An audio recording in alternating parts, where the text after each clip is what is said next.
Hey everyone, this is the Love of Cinema podcast. We like to talk movies.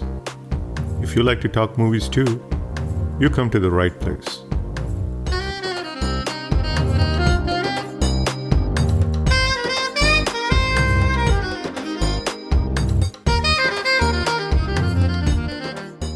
With just Mani Ratnam's direction, Kamal Haasan's acting, and Raaja's background score, you would still have a very, very good film.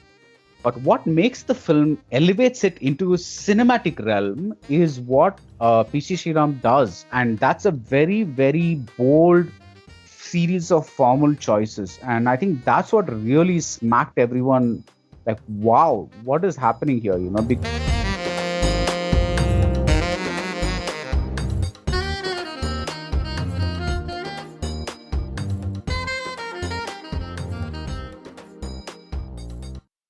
Hey folks, this is Himanshu, and you're listening to the Love of Cinema podcast.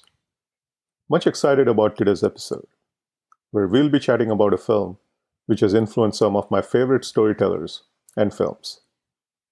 And delighted to have on the show someone who has authored a lovely book on the cinema of the man who made that film. But before that, if you're a first-time listener, do check out prior episodes of the podcast.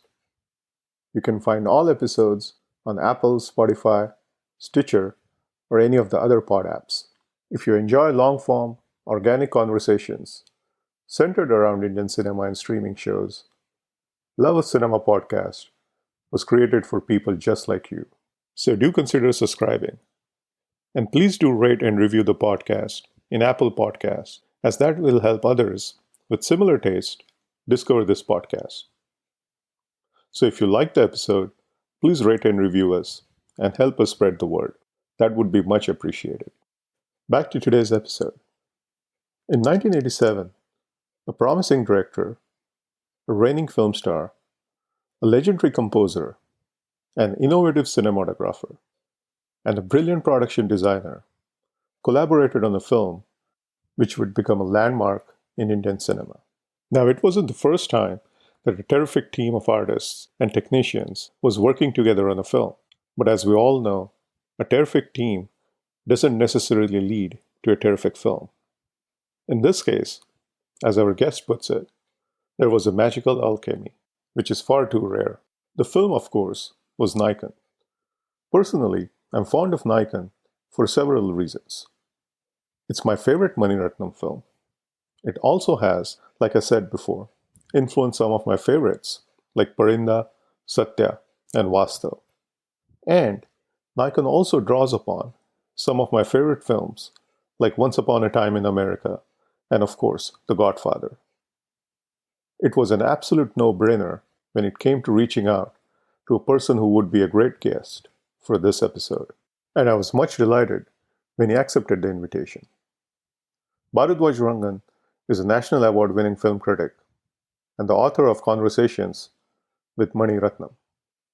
The book's a terrific anthology of insightful chats with the director, covering his acclaimed body of work. If you haven't read it, I would highly recommend this book. It's one of the essential books on Indian cinema, in my opinion.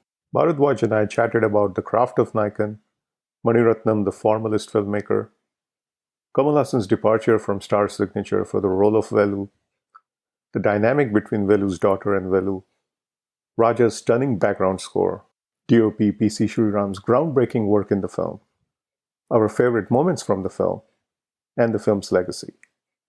Basically, all things Nayakan.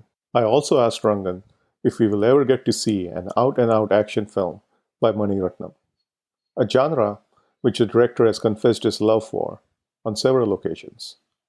All that and little more. So let's get right to it. Here's our chat. Hey Baradwaj, how are you? I'm good, Himanshu. Thanks for having me on your podcast. Hey, thank you so much. I've been looking forward to this. And just quickly about where the seed for this particular episode started. So about a few weeks ago, I did a small poll on my Twitter handle about the Mani Ratnam flick that people would like to listen to a podcast on. Dil Se won because I guess everything is heavily skewed towards SRK on Twitter, but Nayakan was a close second. And I don't know why, but I thought, I should go with Nayakan because that's my favorite film. And I've read your book, and there are a lot of things in the book which I wanted to talk with you about. So I decided, okay, let me try and reach out to Baradwaj and let's see if he wants to do this on Nayakan. So that's how this episode started. So before we get down to the actual questions, I just wanted to quickly start our chat with a quick anecdote about Nikon. And I think it might help lend a window to the wide impact the films had on, for especially younger listeners, who might not have seen Nikon or who probably have only seen it once. So a few years ago, I heard Sanjay Gupta share an interesting anecdote about Nayakan, the filmmaker Sanjay Gupta. Right. In 1989, Raaja NCP was making a film called Mahadev with Vinod Khanna. Sanjay Gupta was an AD on the film, and one of his jobs as an AD was to go get Vinod Khanna from his hotel room when the shot was ready. Whenever he used to go to Vinod Khanna's room, he used to find Vinod Khanna watching a film on VHS in his hotel room. Now, Vinod Khanna used to ask him to wait until the scene was over in the film that he was watching, and then they used to go in his car to wherever they were shooting. So Sanjay Gupta too used to catch a few glimpses of that film. Gupta found that film hypnotic and asked Vinod Khanna about it. And Vinod Khanna told him that it's a film which he and Feroz Khan will be remaking soon. After a few days, Sanjay Gupta took the VHS tape from Vinod Khanna and sat down to watch the film in its entirety this time in his hotel room. And he was blown away by the film, and he ended up watching it twice, back to back, without subtitles, and probably on a crappy print. Yeah. That film, of course, was Nayakan. Gupta said that no other film has had the kind of impact on his cinema like Nayakan has. And I like this story a lot because Sanjay Gupta's style and his style of cinema is poles apart from that of Mani Ratnam's. But what this little story shows is the sort of wide impact Nayakan's had on films and filmmakers of all stripes since then. Yeah, and that's a great anecdote because like to expand on what you said, Dayavan did happen a few years later with the Feroz Khan directing and with Vinod Khanna in the title role. And thinking back, it's such a bad idea simply because the whole point of Nayakan is that there is this man who is an outsider who makes it into a city where he does not know anybody, he does not know the language, and he sticks to his own people and becomes a kind of a don who challenges even the insiders. That is the kind of the crux. Whereas by casting Vinod Khanna, who's known as a Bombay actor, in a film based in Bombay, you can't just put a dhoti on somebody and suddenly call him a South Indian. There has to be a certain like an acceptance of a certain, because for Bombay audiences they're practically seeing for them it'll be like seeing Vinod Khanna like in one of the other roles put on like a gray hair or a fake mush or something like that. Just something that is a cosmetic thing, where it's not an internal thing, it's just a cosmetic change. Right. So I always felt that, and Mani Ratnam has said this in the book, that he said that maybe because you're already in Bombay, maybe you should go and, set your story somewhere in London or something, so that, you can again do that same arc of, an insider going to Southall or something, and, becoming the savior of the Desi community or something like that. But I guess, I don't know, they were just insistent on making the movie, which always brings me to this very big question about, sometimes people make movies because these movies either get critical acclaim or commercial success or both, but they don't figure out what the essence of the film is. And I think that's where Dayavan kind of went wrong, because you can have the same plot and everything, but there's something that works beyond. There's something called milieu, there's something called relatability, because the average Tamilian sees Nayakan and is completely able to understand the plight of this protagonist, because Tamil Nadu is not a place that is like too widely known for its understanding of Hindi. So when any place up north is going to be a pretty strange land for any Tamilian, because so that's a very identifiable milieu for a viewer, the general audience. So I don't know what they did in the Hindi version, but it didn't come out well and it bombed. And what happened? Actually, I don't think any of Mani Ratnam's films have done well in Hindi except Satya, maybe. I'm not sure, but Let's wind back the clock a bit now, because I really want to ask you about this and go back to the time just before Nayakan was released. So this is 1987. Mani Ratnam has already broke out the prior year with Mauna Ragam, which was critical acclaim as well as a commercial success. Correct me if I'm wrong. And Kamal was already a big star, right? Yeah. What can you tell us about that time in Tamil cinema in terms of the kind of films which were being made, the kind of films which were popular at that time? And also, how big of a star was Kamal pre-Nayakan?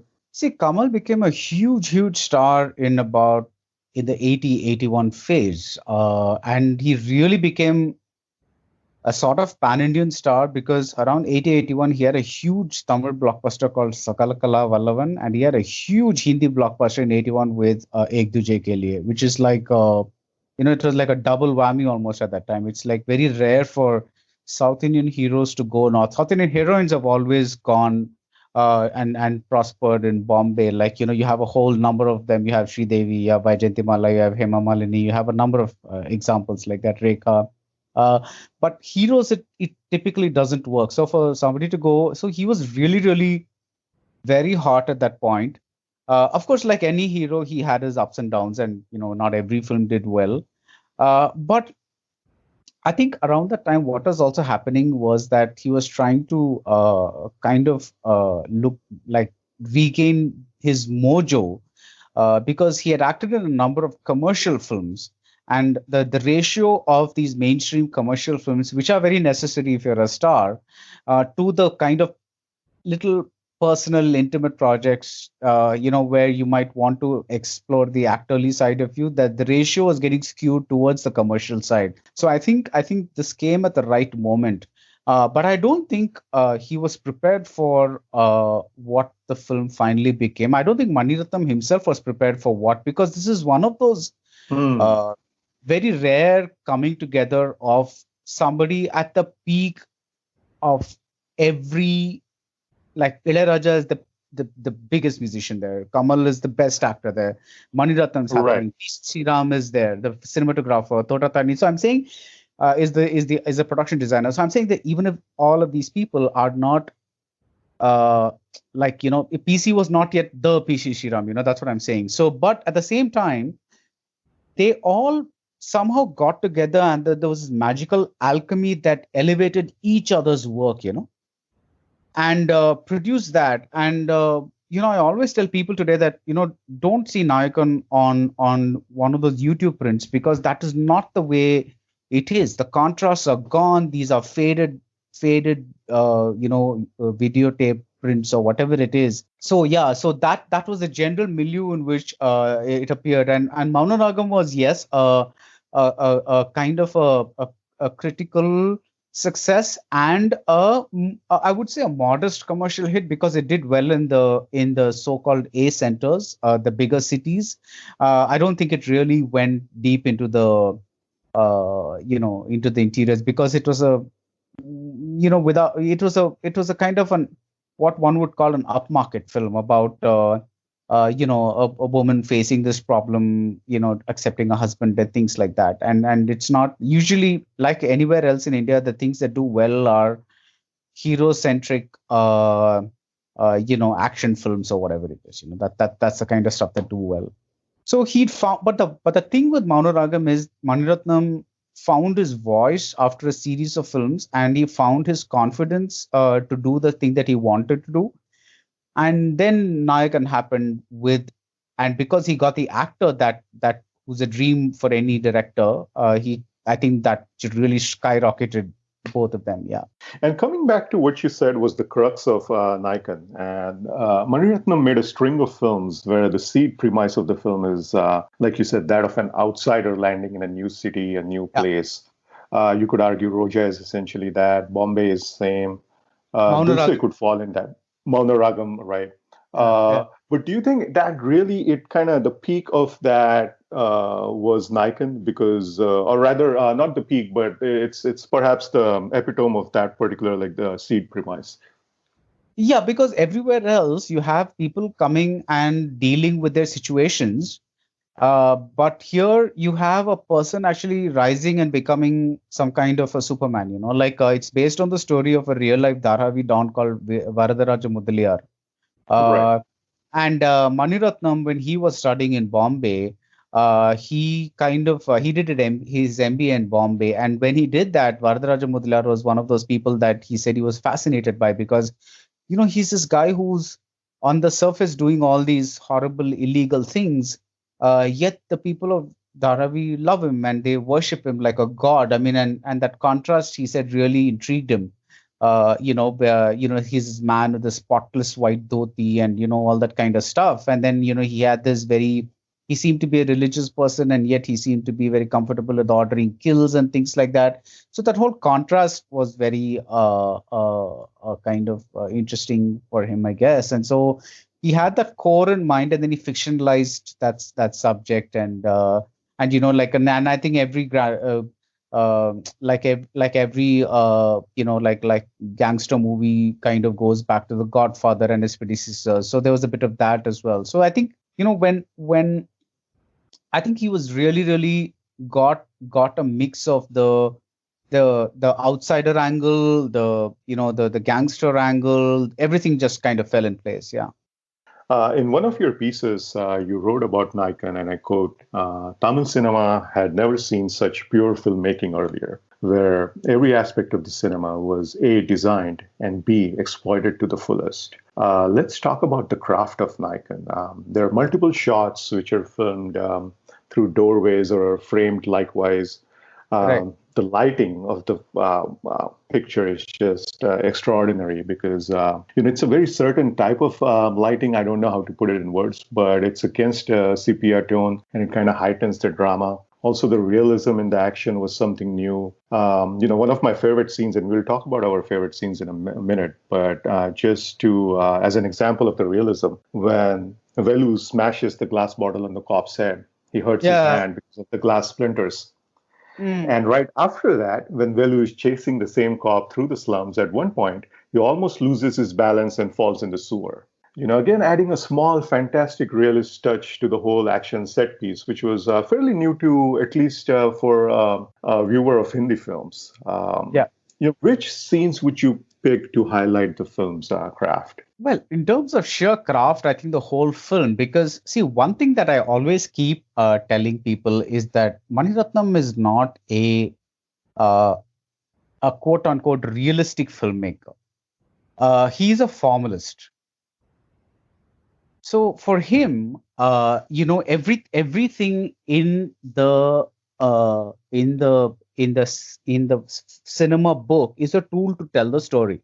So one thing that Nayakan really did is to exploit things like chiaroscuro and things like that. So what I'm trying to say is that, see, before then we had filmmakers for whom naturalism was everything because they came from FTII and they Right. came from the whole Charulata, like trying to be as unobtrusive as possible.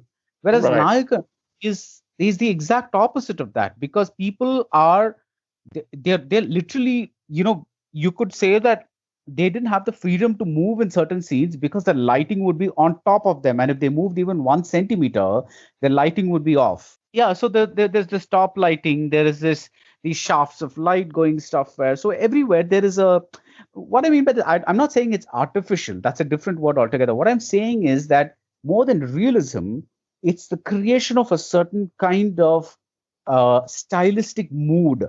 And that's why I say it's formalism, because for a while, that is what Mani Ratnam was exploring with PC Sreeram, was to kind of these very, very high contrast kind of light versus dark, which is happening in there. and then when the grading is happening, in which you're kind of exposing the film a bit before using it, so there's the kind of a not an like an artificial sepia tone, but almost a very natural looking silvery sepia tone. So there was so much of that to have pulled off at a time when there were no monitors. You couldn't see what you were filming. You just sent your reels to the lab and pray that it came back okay the next day. And to complete a whole film this way, I think at a time when there was no digital grading and things like that, I think it's just miraculous. Of course, there have been films that have done this. You have so many David Lean films or Coppola films Right, or whatever right. it I is. think Altman did that for Long Goodbye too, right? I think they did double exposing of Yeah, the film. yeah, they did all that. So but basically for an Indian film, all this was new, which is why I think that effect was felt by so many people, because there was usually that we saw Indian films for like to feel good, to laugh, for content, to do all these things. But for craft, we kind of looked towards Hollywood, because there was that thing that, oh, you know what, we would say things like, yeah, Hollywood is Hollywood, only they can make this kind of stuff, that kind of a thing. Now, for the first time in Tamil cinema, at least, you got this person who was making this rich film, this rich looking film, that apart from its emotional content. Now, my thing is that with just Mani Ratnam's direction, Kamal Haasan's acting, and Raja's background score, you would still have a very, very good film. But what makes the film elevates it into a cinematic realm is what PC Sreeram does. And that's a very, very bold series of formal choices. And I think that's what really smacked everyone like, wow, what is happening here? Because everything before, old age makeup just meant like somebody wearing gray hair. Because you look at Kamal's own Swati Mutyam from 83, 84, you see that's what he's doing. I mean, it's a good film, but I'm saying that these externals were not that taken care of that much, right? Whereas here, if you saw a still from the early part of the film and you saw him later, he's paunched, he's walking with his legs apart, he's got a bald spot, his cheeks are padded with cotton. You actually see the aging. You see him young, you see him middle aged, you see him old. And these are things that never kind of can, and the realism extended to there's a holy sequence in the film uh, where you have Kamal is known as a very good dancer. He's learned dance. He's a classically trained dancer. But when you see him in that song, he's going to be dancing like somebody who doesn't know how to dance, because this character is not a dancer. So you're transcending the star signature and going into the character and how he would behave and all. And these would seem, I think for a Western listener, maybe these seem very obvious things. But for us in our mode of filmmaking, because it's always been, based on, let's say, uh, the star system, and it's the star systems everywhere. Cary Grant played a version of Cary Grant in every film. It's not, he never did any kind of method acting or something, and that's why we love Cary Grant, because he's Cary Grant in every single film. I would say the same thing about Audrey Hepburn as well. I never saw a film in which she transcended her inherent Audrey Hepburnness and became somebody else. She's not that kind of of an actor who, that you claim would be a chameleon and do all these other things.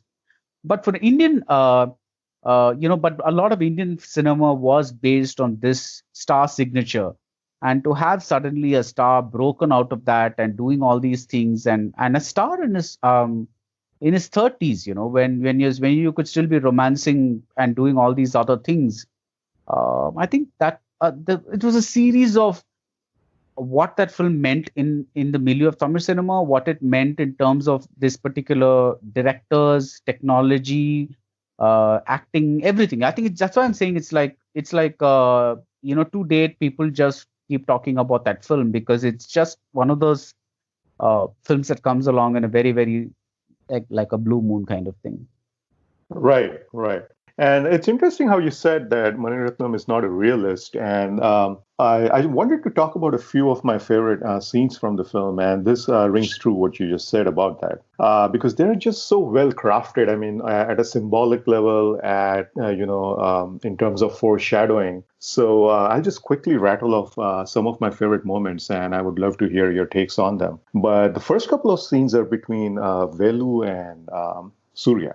Yeah, The very first scene and the very last scene, I always found that interesting between these two because it's a very interesting juxtapositional play, so to speak. The first scene between the two has the young Surya looking down from the window at his father, who's feeding the pigeons in the courtyard. And the yeah, last scene between the two has Velu looking down from the same window at the dead body of his son rested on the yeah, ground in the yeah, yeah, courtyard among the pigeons. And yeah, it's such a lovely symbolism, I thought, because it's essentially, Surya, maybe inadvertently, maybe because of his own design, kind of somehow reached the same place where Velu had tried not to put him. yeah, yeah, yeah, And that's very much like The Godfather too, but it's so nicely done. And yeah, then there is another lovely scene between Surya and Velu where Velu offers Surya a pan from his pan box as a token gesture after being convinced of his chops. yeah. And Surya takes it and, as a mark of respect for his father, turns away from Velu Yeah, before putting the pan inside his mouth. yeah, yeah, and Uh, that you see the shyness in him, but you also see that scene then pans to the door where the daughter is standing, and then you also see that yes. that has not gone well with her. So again, you're seeing something accomplished purely through a camera move. You're not seeing like a dialogue or something like that. You're just seeing one very clean camera move happening, covering all the stuff. So But my absolute favorite scene, Baradwaj, is the one where Velu loses his wife. The scene where he loses his wife after she falls down from the window. yeah, yeah, He tries to hold on to her, but she slips and he's left holding her sari. And the yeah, kids run to him to see what happened to their mother. He grabs them, kind of tries to cover their eyes in order to prevent them from seeing the horrific sight down below where the mother is probably lying dead, probably in a pool of blood. But in holding the kids, he loses his grip on the sari, and that too yeah, falls down from the window. And I yeah, like that yeah, scene a lot, as it is such a terrific foreshadowing of the things to come, where Velu is slowly going to lose everything he loves. He's going to lose his son to death. He's going to lose his daughter to alienation. He's also yeah. going to lose eventually his own life. And of course, Kamal, elevates the whole scene to another level with his craft. Yeah, that's I could name like 100 other scenes. For example, the first scene where for me, one of my favorite scenes is when Velu goes to and meets his wife for the first time in the Hmm. brothel. I love that scene simply because here's a girl who has uh, uh, you know uh, she's studying for her exams, but she's also like this one like in school, and she's also like a sex worker. So for a man to come there and kind of say, okay, just go ahead, study, and she says, can you just let me off a little early because I have an exam tomorrow? He's like, okay, just study, and she studies, and that becomes the basis of their relationship because again you're seeing him. He knows what it is like to want something and be an outsider and not fit in. And he clearly sees that she's an outsider in that milieu. That's a great scene, yeah. And, Yeah. that's a great segue to the next topic that I wanted to talk to you about is the influences that Nayakan's had on so many films, especially some of my favorites like Parinda, Satya, Vastav. And then we'll also talk about the influences on Nayakan. Of course, Godfather is there. But just some of the out and out direct hat tips, which I found that Nayakan has influenced is the opening scene of Satya at CST is where Satya is arriving in Mumbai is straight out of young Velu arriving at Mumbai, again shot at CST. The scene from Vastav where Raghu and Ded Futia visit the brothel for the first time, again a straight hat tip to the scene from Nayakan where Velu and Selva visit the brothel. Yeah. Uh, and of course, Nayakan was influenced by The Godfather, and there are also hat tips to Also, Sergio Leone on at yeah. least a couple of Time occasions. America. Yeah. Yeah. Yeah. Oh, go ahead, go ahead.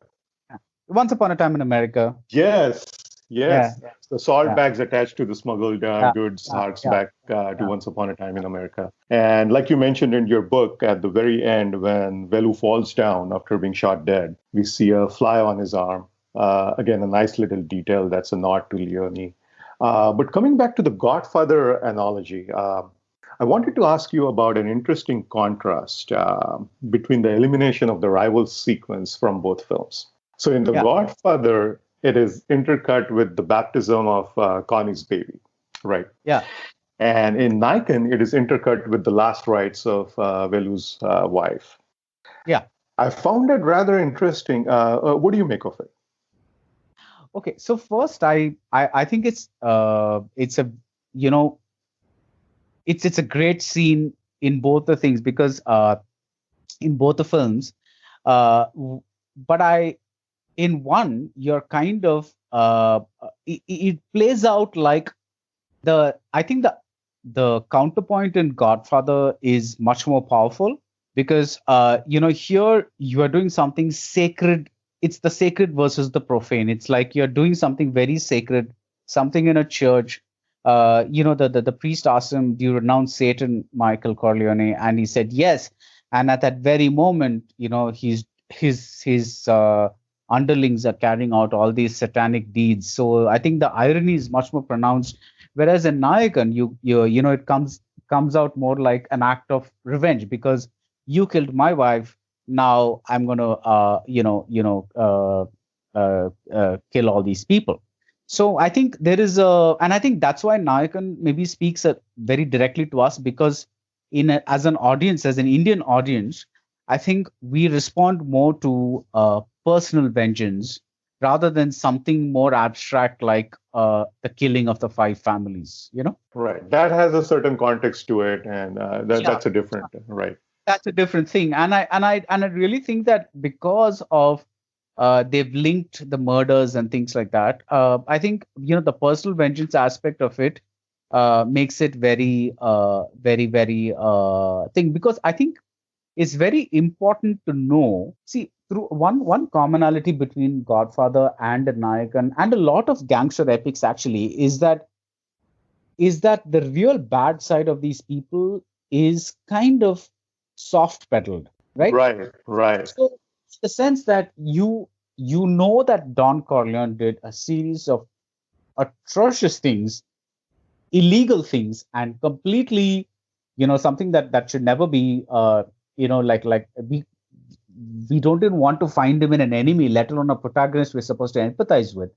But you look at it and you always see that okay, if he killed someone, it's because he wanted a place in this place. Or if something else happened, there's always the because. There's always something that explains. He's not a psychopath, He's always explained away. Similarly, here, the reason Michael's doing it to entrench his, or rather, to kind of establish his business and kind of wipe out the rivals.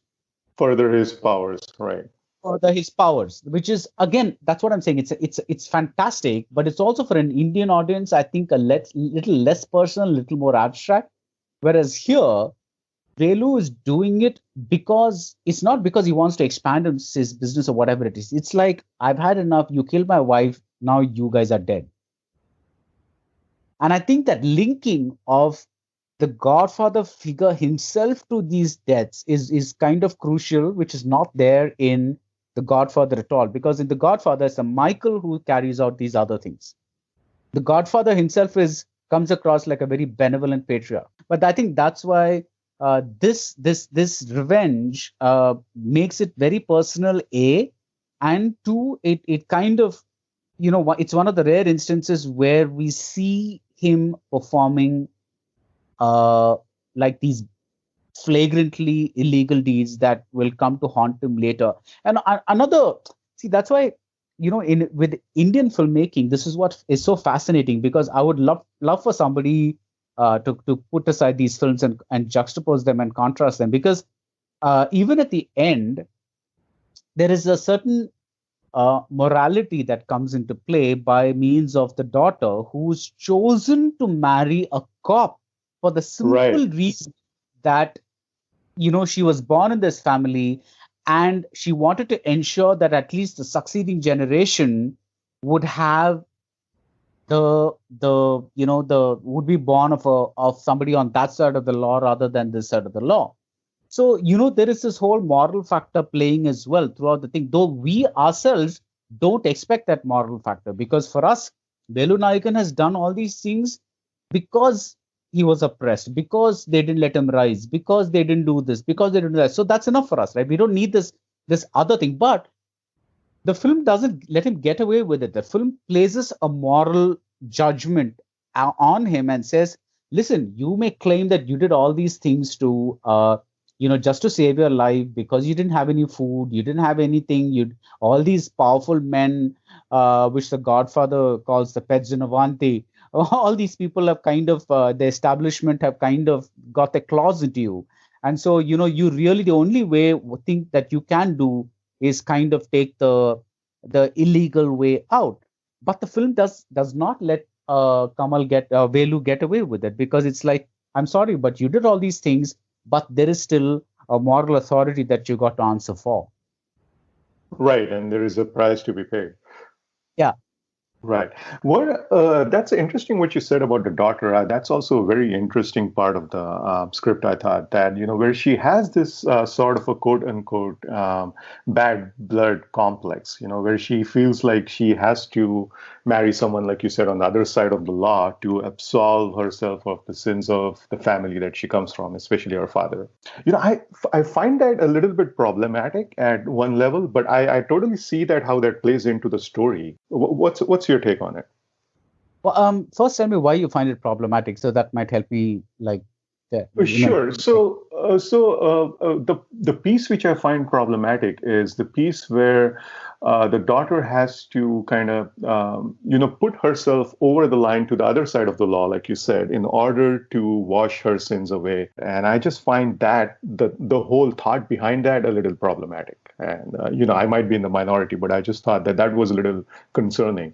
But I do see, how that plays into the story, and it plays into the story beautifully, because even at the end we see that the husband doesn't know this, and he also finds out, and then obviously goes and raids his house. But I just found that a little bit problematic. You know what I mean? So for me, this is not problematic, because it's not that she doesn't love her father. It's just that she cannot deal with it anymore, because even later she calls him to inform him that that such and such a thing is going to be happening. This raid is going to be happening, and that's when he says, this is where your husband can find me. So she is trying to warn him. So for my take is simply that she's not stopped loving her father. It's just that she has suffered too much in that house, and she's kind of seen her brother die. She's kind of seen him take her mother die. It's been a thing. And if you remember, the after the mother's death, when they're on the train, and the stepsister kind of person, Shakila, is taking them away to Chennai, it's the girl who asks her father, saying, Dad, they're all saying that you're responsible for Amma's death. Is that right? The boy is not asking that question. It's the girl who's asking the question. She's the one who's like, so she's always, that's playing on her mind. It's like, even though she comes back later, she has fun. She, goes for those, beach, she goes on the beach and beach rides and things like that. She has fun. She does all those things. But at the end of the day, when she comes back and she thinks that's all gone, and she still finds her father's associate killing somebody as she's stepping outside an art gallery, she kind of, she's reminded of the fact that this is the kind of thing. So she asks that famous question in the courtyard, which happens when she says, what gives you the right to kill all these people? And then, and that's his justification, but she doesn't buy it. She's like, suffered, we were hungry, we had to kill or be killed. She's like, that all that's fine, that's gone now you're this thing, why do you have to continue doing that? And I think that's like that kind of tells us what her character is. She doesn't hate her father, but she cannot stand to be in that milieu anymore. And there's this very twisted thing in her that goes on say that if I marry somebody from the other side of the law, then at least I think the exact line is like at least the future generation will kind of take care of itself. So that's kind of what her thing is. Right, right, right. It was that piece that I was talking about, where she thinks that essentially she is going to be washing away whatever her father has been doing from the No, no, future no. generations. No, she's not absolving her father. She is saying that at least for the sake of my children and the future generations, I don't want the taint of your blood in that. So it's not like she's forgiving her father. It's more like, what is the opposite of a robber, a thief, a gangster, a cop. So she's kind of gone to that side and gone and married him. So there are times that I feel that whole these are such fascinating rich characters that you want to see, now that we know that like a mini series or something where everybody gets Yeah. Oh my God. you know How cool where, would where that be? yeah, where you see how she met her husband, and the kind of initial conversations that she The had, backstory. where Yeah. the backstory, because he doesn't know that she's this person because she told them that she's an orphan. And those would have been really cool, but then again, look at it, all of this is conveyed in the movie with such economy. So And how can we not talk about Raja's brilliant score for Nayakan? The percussion in the background for the smuggling scenes at the sea. My goodness, the kind of tension that they raise, my the god, it's like, signature mix. it's the whole it's like that's what I said, right? With just Mani Ratnam and Kamal Hassan and Ilayaraja alone, you could have had a damn good movie. That kind of because Ilayaraja is the score is so legendary. It's not funny, but I'm saying that this is one of those really legendary scores that deserves to be legendary. It's so amazing. Absolutely, yeah, yeah, yeah. And his themes for each one of them, he really takes you into.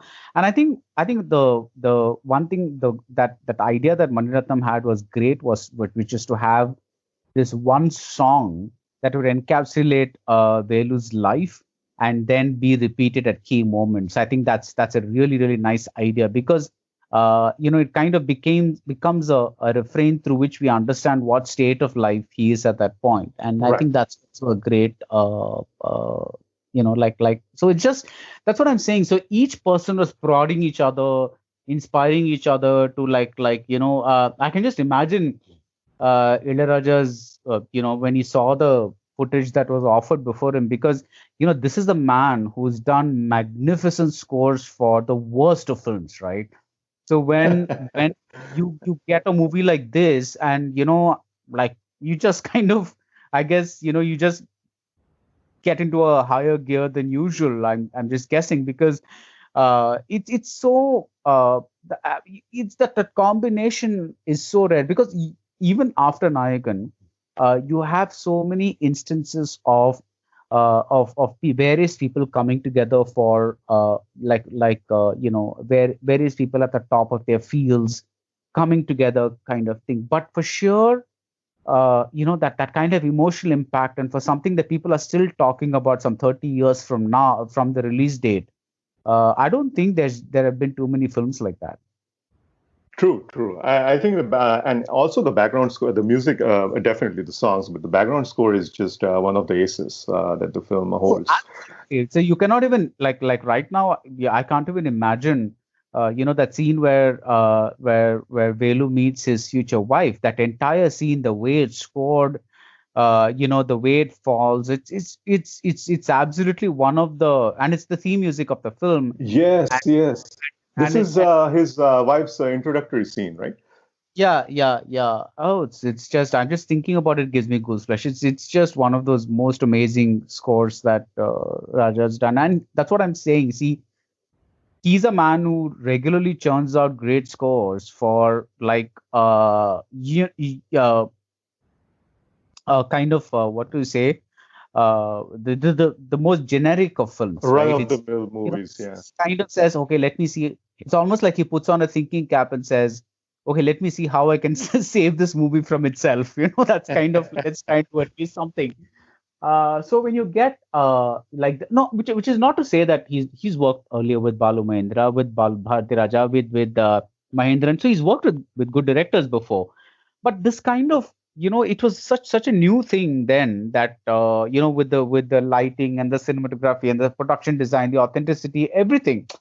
And it just became this I guess this benchmark for what an all-round good movie should be.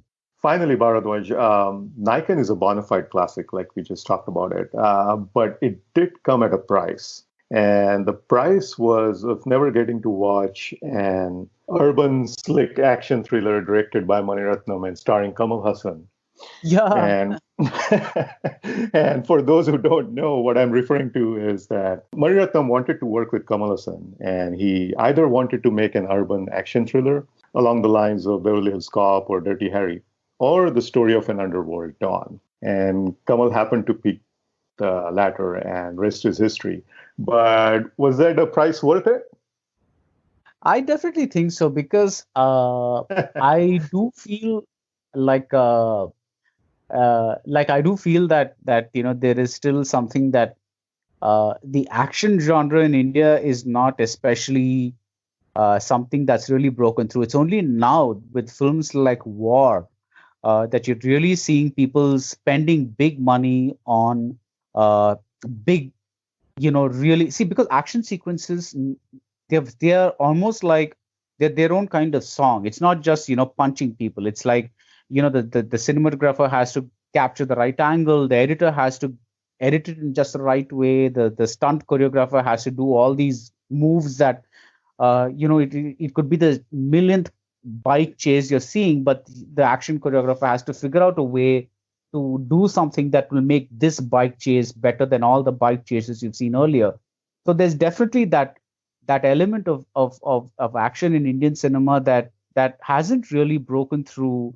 It's only of late, like in pictures like War, that we're seeing, like, yeah, and I think, if I'm not mistaken, that even in those films, the action is good because the action choreographers are hired from Hollywood or Europe, is what I think. So yeah, it would have been very interesting to see what would have happened if the two of them had gotten together for that project. But I really do not think that I don't think that I don't think that's a price at all. I just think it's a no-brainer. If I were asked to choose hypothetically between that and this, I would any day go with Nayakan, because I'm also one of those people that saw it on the big screen, and Oh, wow, I envy you. yeah, it really, you cannot imagine being in Chennai at that time, exposed to the regular Tamil cinema of the time or the regular Hindi cinema of the time, and see something like this. I mean, it was just something else. It was like literally like people just went silent. There was not none of those hoots, whistles, this, that. It was like one pin drop silence kind of atmosphere. You just kind of went there, not knowing what to expect. All that we knew was there was this guy who made Maunaragam was coming together with Kamal Hassan, and they were doing this period film. This is pretty much the broad thing that nobody knew, because unlike the other earlier directors, we didn't know, like Mani Ratnam, what were the other earlier directors, because they had a history behind them. We knew, oh, it's this director, so it's going to be this kind of thing. That's not there with this guy yet. So to kind of have that was just mind blowing. It was like just to see the contrast and the thing, because I remember this because I had forgotten what it looked like, and I was I was seeing these usual crap prints on YouTube, right? Then what happened is, in Delhi, sometime in the earlier part of this decade, they organized a screening of Nayakan, and they invited me to do a moderation kind of thing.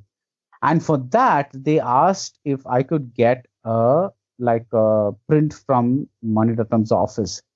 And it just happened that at that point, they had made a transfer from the original negative. Oh, wow. So I got to see that same print again on the big screen many years after I first saw it during its release. So, and it was absolutely mind-blowingly fantastic. It was like, the point of being a see, I'll tell you one way. It's easier being a okay. This I don't mean this in a disrespectful way, but when you're a formalist filmmaker, the tools, the quality of the theater matters, the quality of the sound equipment matters, the quality of the projector Absolutely. matters. Yes, Which, yes. which will not be as, like, let's say you're one of those guys who likes to capture nature as is, right?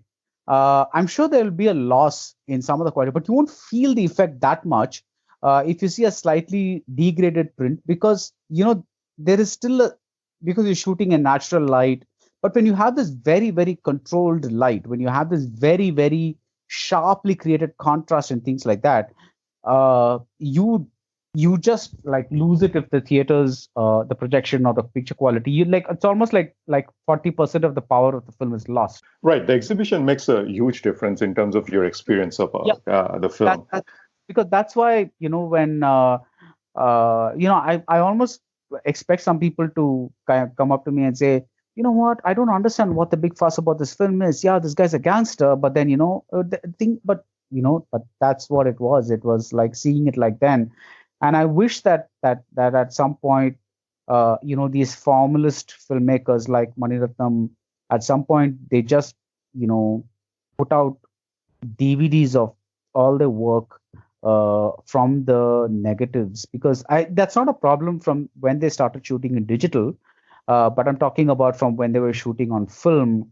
That's kind of because India being the humid place that it is, degradation happens by the minute.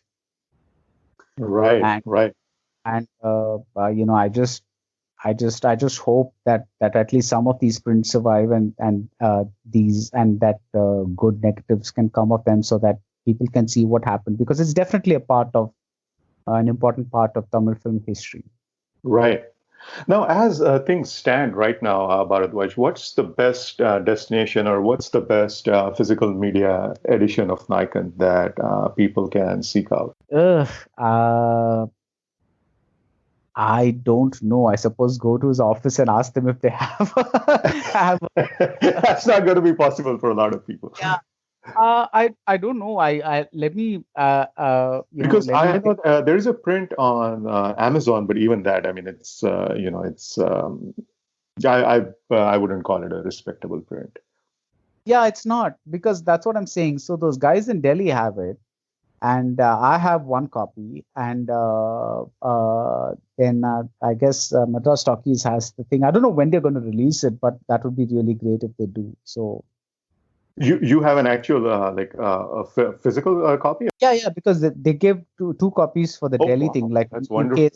In case one, something happened to one, then you have the other one. Right, right. Them worked. So then I asked them, can I keep the other thing? And said, fine, just keep it. So I have it with me. Awesome, awesome, awesome. You're a lucky guy. So All right. that's my retirement fund, So I'm just like, Come on, you cannot say that. But hey, that's just not the right thing to say. yeah, if it's I like know. Yeah. if it's like if COVID lets us, out of the house sometimes, it would be kind of nice. But I do want to have a screening with this at least locally at some point, so that people know what the thing is like. So Right, right. Mani Ratnam in action. One of the things that he has said in many of his interviews is that, he has always been a fan of action, and he's always wanted to make like an out and out action film. And obviously, he has made, films like Thiruda and CCV and even Nayakan and many others. But do you think we'll ever get to see like an out and out action movie by Mani Ratnam? I don't know, because I don't know if it's actually. I mean, I'm sure he's interested, and I one of the things I want him to do is explore different genres like thrillers or whatever it is, because he even if CCV has action or something, there's always some kind of he likes going into the dramatic elements of it. Yes, yes, it's an action drama, right? It's an action drama. So I would love for him to see, like, to do a pure action film where literally it's one of those, there's a spy organization, somebody has to infiltrate it, something, one of those kinds of things where, the constant, it's more of a, but, come to think of it, I'm not able to, except maybe the Bond films or things like that. Almost everything else is an action drama, because if you look at the Mission Impossible films, for instance, there's a very strong teamwork kind of thing. There's like and you really feel that familial bond that these people have with each other. And I think when you look at the pure action film, I guess something like the Bond movies would be great fun to see. But again, I think the biggest constraint for that kind of thing is the availability of action choreographers with that kind of imagination, and I think that is a real problem in India. I don't think we have that caliber of action choreographers here. Right. But we can always get somebody from outside, right? I mean, like they did with War. Like they did in the other films, the Hindi films of late. I think Fan also had some spectacular action sequences, and I think again those were done by a foreign, like somebody from Hollywood, because you had it was not just complicated in terms of the action, but it's also because you were shooting two Shah Rukh Khans at the same time, Right. So there's an additional level of complexity in that, and I thought some of it was pulled off remarkably well, especially one where, is that the movie where there's that scene where the side of the building where they're hanging on by the windows and things like that? Right. I mean, those are some spectacularly done things, and that's what I'm saying. It's like action is not just two people at each other. It's a mood. It's all these other things, and I really want to see Mani Ratnam try his hand at something like that. Yeah. Yeah, because it does seem like from his interviews that at least he grew up, loving those films like, Don Siegel's films, or maybe later on Tony Scott, or those kind of films. And like you said, even now in Hollywood, I mean, those are a very rarity. I think that kind of action film is more now a forte of Asian cinema, I guess. Koreans and Japanese make those kind of films more often. Full of green screens and so you don't really find that satisfaction of seeing somebody. But the point of seeing an Avengers movie really is that for me, I know that at no point anyone is in real danger. Right. Because you can always create an alternate timeline where somebody's resurrected, somebody comes back, or like you go, it's like there is no real, like, as long as somebody wants the franchise to keep going, right, it's going. And when at some point I was just like, I cannot see another Spider-Man movie simply because I cannot see another version of Uncle Ben dying. I'm like, I'm done. I've seen enough Uncle Ben deaths for me to last a lifetime. Please, no more Uncle Ben. Please, that kind of right. More Batman's parents getting mugged in whatever by those guys. I'm like, enough, please. That's like, we've seen enough versions of these, and that's all. That we don't need many more of those. Baradwaj, one thing about Nayakan that most people won't know, some interesting bit or anecdote that I'm sure many of these. The bottle that you mentioned was made of sugar glass. Well, that's in your book. That doesn't count. That's in your book. I've read your book. So, something that most people wouldn't know. And actually, even most of those realist scenes were kind of improvised by Kamal himself, right? I remember reading that in your book that those were his suggestions. Yeah, something that people wouldn't know. I don't know. I think most of it is in the book or in public knowledge. So I'm not really sure that I mean, I'm not able to think of anything right now.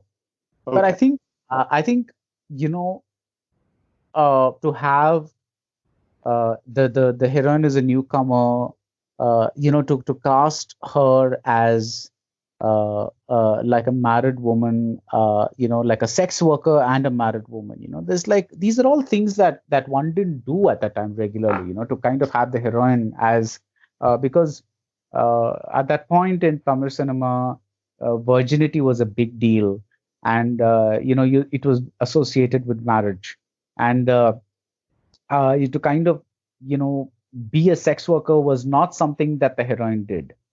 But there was a film by K. Balachandar, who was like another very great director. Of Like course, early, yes. the heroine was a sex worker, but you would call that more like a slightly off the mainstream radar film. You would not call that a mainstream film exactly. But for a Uh, big mainstream film starring somebody like Kamal Haasan and doing that, I think all these things made such a big impact. So it's like not just uh, the main guys, but every single aspect coming together. So yeah, I think yeah, I'm not able to think of an unusual anecdote right now, but yeah, but I would urge people who haven't watched this film to give it a shot. Uh, I don't place much weight on this film has got up to Sight and Sound's list or because one of the reasons that people keep celebrating Nayakan is because it's on Time magazine's 100 best films list or something like that. That's not why you should watch films. That's somebody's personal list. But I would say that Absolutely. this film- this is a film that really really I think created it was a landmark film. It really created a craze for cinematography to the extent that there were several cinematographers that came after PC Sreeram and did not know what to do, and all they knew was they wanted top lighting, they wanted spot lighting, they wanted shafts of light. So we would get these bizarre films where you could make out that there's an actual Klieg light behind the bush, and Mm, it was shining at us, and it would look so bizarre because like this guy's like the directors clearly told him that I want that PC Sriram kind of lighting, and this would be some random day for night shot, so nothing would match. It would be ridiculous to look at, and that is what like that the impact of that film, I'm saying, it's like it just shattered what people would look for in terms of technical achievement.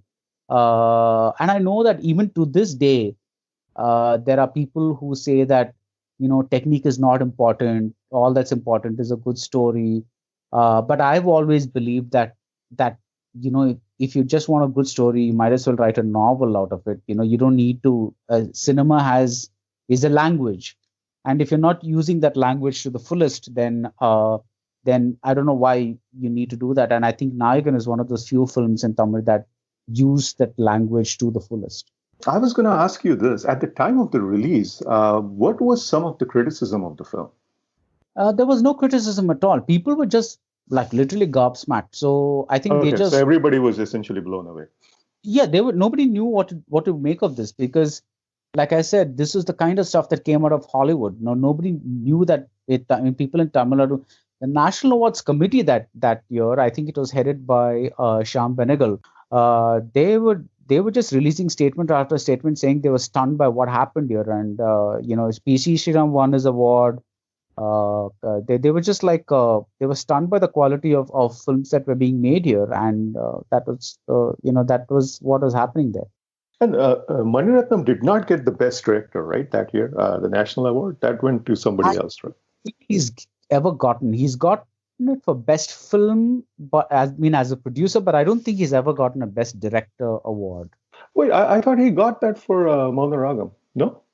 Am I No, mistaken? Okay. Hey, this was great, Baradwaj. Thanks a lot. thank you so much. It was great talking to you about one of my favorite films and one that I never, one of the, I think all films age with time, and some of the things that you see after a point when you see it again 10 years ahead in your life, sometimes it's not quite the same film. Yes. And this is one of those films that even if I were to pick at things, there would be really, really negligible flaws rather than the whole, almost 90 to 95% of the film, stands very well. And I think that's remarkable for for an Indian film made at that time. Yeah. Yes, yes, for a film that's more than 30 years old, absolutely. Yeah. Well, thank you so much, Bharatwaj. Really appreciate Thank it. you so And much. thanks a lot for, I hope did not impose this particular time on you. No, So no, I had a lovely time chatting with you, and maybe sometime again, like we can do something like this all over again. I would love to. Let me know whenever you're free, and I would love to do something like this about Iruvar with you. Let's do that. Great. Yeah. Thank you so much. Thanks again. Take care. Bye. Have a good Good weekend. night. Bye-bye. Nayakan is truly a film that holds up well and continues to influence filmmakers of all stripes. If you have never seen it, I hope we were able to convince you to give it a shot. For the rest, who have seen it before, I hope we succeeded in nudging you to revisit this nothing short of a modern classic. If you like this episode, do spread the word. And don't forget to subscribe to the podcast wherever you listen to your pods. Also, do drop us a review when you get a chance. You can follow me on Twitter at loveofcinemasf8 for podcast-related updates and my tweets on all things movies. That's the episode. This is Himanshu signing off, and like always, thank you for listening to the Love of Cinema podcast.